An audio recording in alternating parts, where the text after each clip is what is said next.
And why are you guys obsessed with having many followers on social media when you're not serving your audience any content? Like, I don't understand. It's you must serve some type of content, whether it's mjolo content to you and your partner, or whether it's your daily vlogs, or some people post their bodies half naked, what. Like, you must serve your audience something. That's the question I always ask you. Immediately when someone says follow me on Instagram, the first question I ask them is, what do you do there? Like, no, it's just me. It's like, okay, sharp. So I must just come and see you when I see you here. It's not the same, guys, as someone always posting pictures of where they go and posting. You see, it's also a type of content that people do. But when you post today, you post again next year, you post again in 2 years, you post again. What are you serving your audience? Because you must sell something for people to come to you. You must sell something.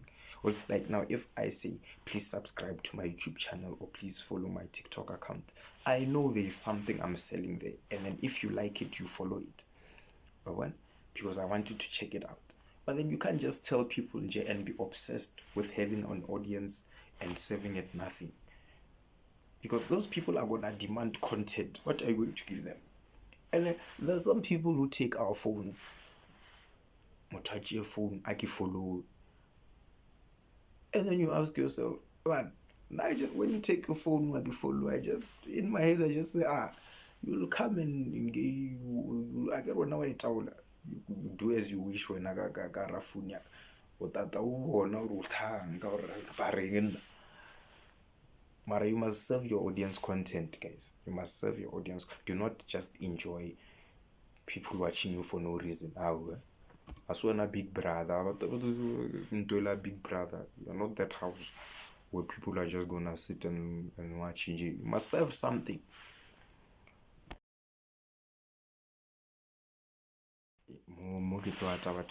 But someone once asked me what the difference between a meme maker and a meme distributor is. And I was like, okay, sharp. A meme maker for me is someone who writes their own jokes. They write their own joke, they look for a picture that is suitable for that joke, and then they post it sharp. That person made that meme. You understand? And a meme distributor for me is someone who can identify, like on Twitter, if someone says something on Twitter and they use a picture, that person can just take a screenshot and they identify that this is a good meme, a good joke. Not, yeah, one, this is a good joke, and then they distribute it. Sort of like a DJ and a producer. The producer makes songs. And then the DJs are the ones who identify good songs and play it for people. And play those songs for people. You understand? So some people, I make memes, and then when you look at things, you're like, how? I saw this meme here and here and here and here and here. But you are a distributor. There's nothing wrong with being a distributor. It's just like in court, guys. Some people translate memes from other languages if it's in English and I translate it to speak. There's nothing wrong with that. The problem comes when you start seeing a meme make. You did not make that meme. You translated it. Can you imagine now in court if the interpreter in court starts saying, yeah, she's a lawyer or he's a lawyer or a judge, just because they interpret what the judge says to the witness, and they also interpret what the lawyers say to the witness, and then on that basis fella they say they're a judge or a lawyer. Yeah, it doesn't work like that, guys. I'm not trying to look down on anyone. It's also important to find people who know how to identify good memes and only share those good memes. And then with meme makers is that sometimes you write a joke and it doesn't land. It's normal because it's the authenticity that people want there. And then those ones, people know, I'm always going to find the best memes here. There's nothing wrong with either of them, but then the other one must not call himself the other. And then others are meme DJs, whereby sometimes they find a good joke in the form of a caption somewhere, but then instead of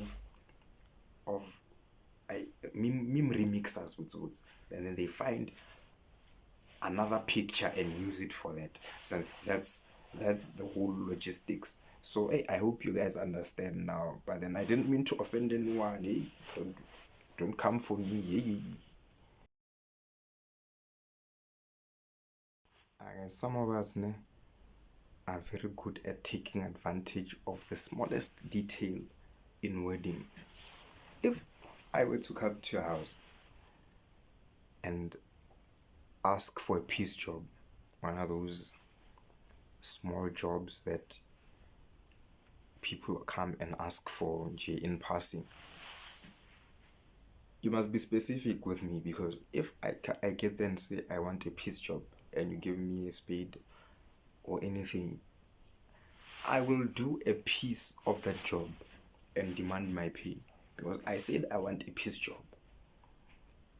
Don't come to me and say, hey, you didn't finish.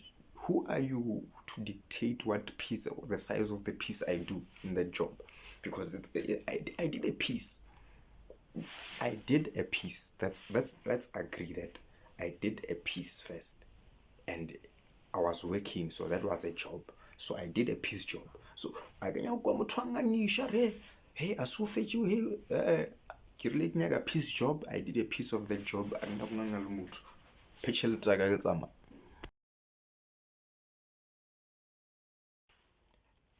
you realized that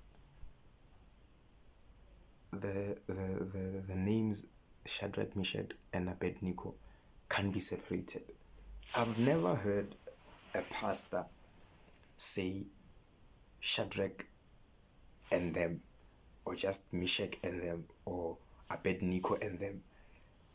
It doesn't have a shortcut. Even in the heat of a sermon, you yeah, Shadrach, Meshach, and Abednego. They said, yeah, and then Shadrach, Meshach. There's no, hey, we Shadrach. No shortcut. Certain things do not have a shortcut. That's why I saw certain things don't have a shortcut. You either say everything or you say nothing.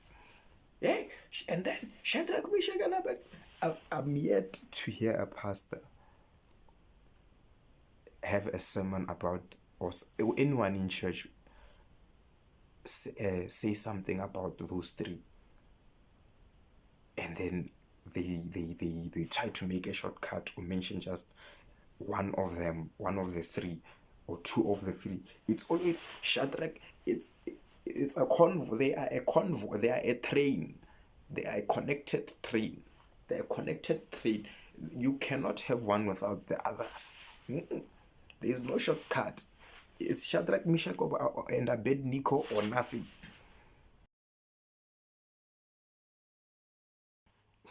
Something that always baffles me is these criminals who, or suspects who who commit these serious crimes, like serial killers or people who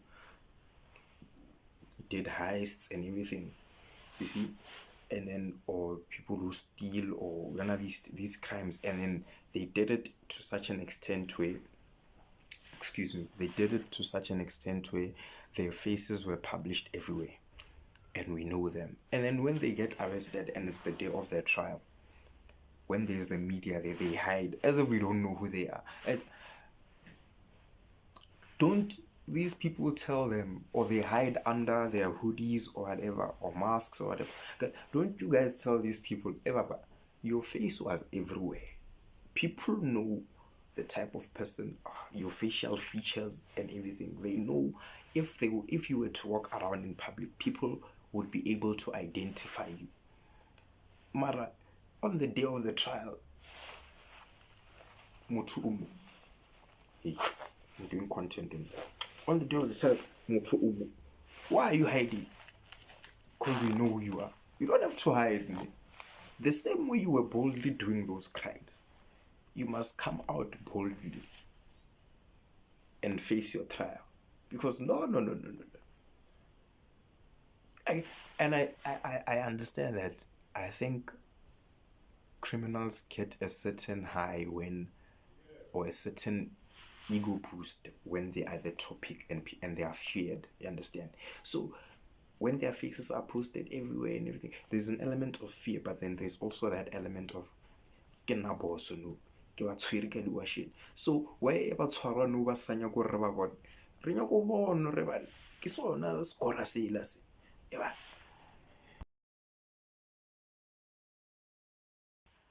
I understand why now. I think now I understand why people generally think cats are associated with witchcraft, because that animal is very. Guys, have you ever tried to scare off a cat and it stands and stares you down, like, and when you look into its eyes, you feel like this thing is looking straight into my soul. Like it gives that look. What if I don't? What will you do to me? As if it knows, or we are scared of cats.